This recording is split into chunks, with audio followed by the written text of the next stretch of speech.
Programang ito ay rated SPG, striktong patnubay at gabay ng magulang ang kailangan. Tatlong mahahalagang karakter nga ang mamamaalam dahil sa kabaliwan ni Lena. Si Noy, Roda at Tinding. Kasalanan lahat to ni Rigor. Hindi lang ang sarili niyang pamilya ang kanyang sinira, kundi pati ang buhay ni Lena. Isinakripisyo ni Lena ang lahat para kay Rigor, pero sa bandang huli ay si Marites pa rin ang pinili ni Rigor. Sa tindi ng puot ni Lena ay tuluyan na siyang nabaliw.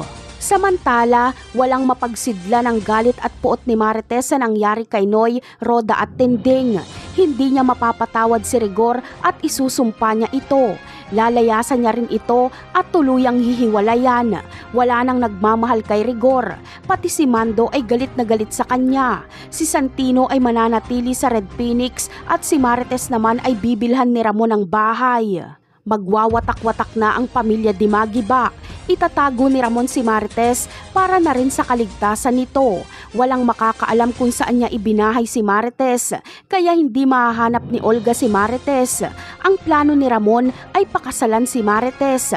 Aaminin niya na minsan na siyang ikinasal kay Monica na taga San Dimas din, pero peke ang kasal nila dahil Albert Prias ang ginamit niyang pangalan.